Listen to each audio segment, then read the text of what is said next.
Welcome to Brain Roots IS.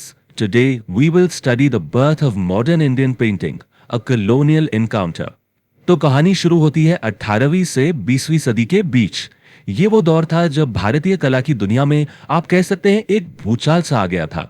ये एक दौर था एस्थेटिक डिसरप्शन का और कल्चरल हाइब्रिडाइजेशन का, जब कला में बहुत बड़े बहुत गहरे बदलाव आ रहे थे। चलिए इस दिलचस्प सफर को समझते हैं। तो आखिर ये सारे बदलाव शुरू हुए क्यों? इसकी जड़ में ना एक बहुत ही फंडामेंटल सवाल था।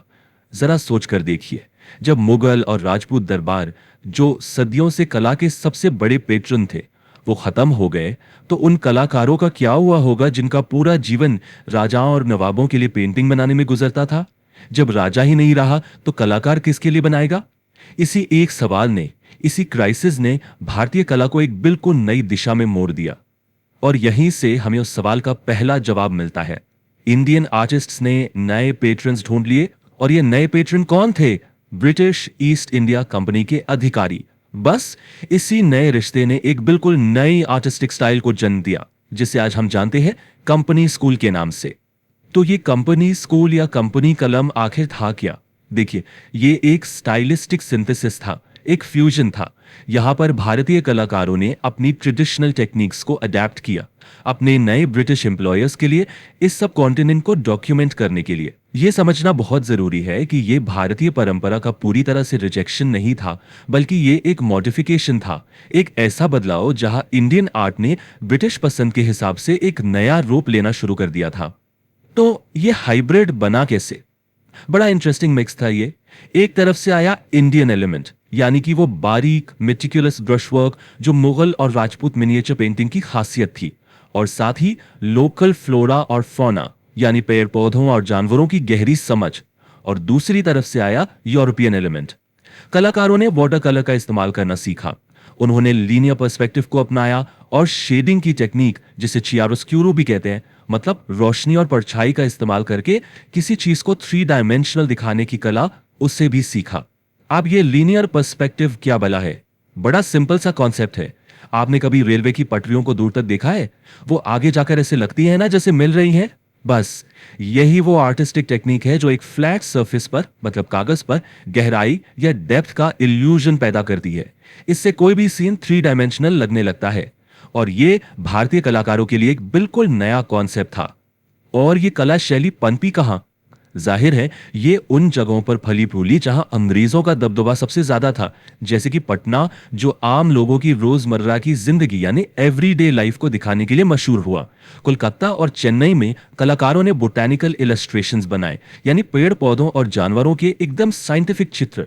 और दिल्ली में वे ब्रिटिश पर्यटकों के लिए मुगल स्मारकों के बेहद खूबसूरत आइवरी मिनिएचर्स, यानी हाथीदांत पर छोटी छोटी तस्वीरें बनाते थे। अच्छा, कंपनी स्कूल तो फिर भी एक तरह का फ्यूजन था, एक लेन देन था। लेकिन इसके बाद जो दौर आया बाजार आर्ट का, वो कुछ और ही था। यहां पर यूरोपियन टेस्ट को ज्यादा सीधे सीधे और कभी कभी तो बड़ा अजीब तरीके से थोपा गया। इसमें इंडियन एस्थेटिक्स को अक्सर पूरी तरह से नजरअंदाज कर दिया जाता था। और इसका सबसे बड़ा, सबसे शॉकिंग एग्जाम्पल क्या था? ये टकराव। यूरोपियन नेचुरलिस्ट आइडियल, मतलब हर चीज को बिल्कुल असली, जैसा वो असल में दिखती है वैसा ही दिखाने का जुनून, वो भारतीय धार्मिक कल्पना से बुरी तरह टकराया। सोचिए, गणेश जी जैसे कई भुजाओं वाले देवताओं के चित्रण को डिस्करेज किया गया। क्यों? क्योंकि वो यूरोपीय नजरिए से नेचुरल नहीं थे। इतना ही नहीं, इस स्कूल में अक्सर भारतीय कलाकारों को ग्रीक और रोमन स्टैचूज को कॉपी करने के लिए कहा जाता था। मकसद यह था कि वो ह्यूमन एनाटॉमी, यानी कि शरीर रचना की सही समझ सीख सकें। एक तरह से उनकी कला को करेक्ट करने की कोशिश की जा रही थी, और जोर धार्मिक विषयों से हटकर नॉचर जैसे सेक्युलर थीम्स पर चला गया। और फिर इस पूरे सीन पर एंट्री होती है एक रेवोल्यूशनरी फिगर की, राजा रवि वर्मा। अगर कंपनी स्कूल एक पुल था, तो राजा रवि वर्मा वो आर्किटेक्ट थे जिन्होंने आधुनिक भारतीय कला की एक नई सड़क ही बना दी। उन्होंने सिर्फ यूरोपियन टेक्निक्स को अडैप्ट नहीं किया, बल्कि उन पर महारत हासिल की, और उनका इस्तेमाल भारतीय कहानियों को, भारतीय आत्मा को एक नई आवाज देने के लिए किया। वर्मा वो पहली प्रोमिनेंट इंडियन आर्टिस्ट थे जिन्होंने ऑयल पेंटिंग में महारत हासिल की थी, उन्होंने वेस्टर्न एकेडमिक रियलिज्म की टेक्निक को भारतीय पौराणिक कथाओं की आत्मा के साथ ऐसा मिलाया कि देखने वाले दंग रह गए। इसी वजह से उन्हें the Raphael of the East का खिताब मिला। तो उनका इम्पैक्ट क्या था, इसे हम 3 स्टेप्स में समझ सकते हैं। स्टेप 1, उन्होंने ऑयल ऑन कैनवस की मीडियम को मास्टर किया।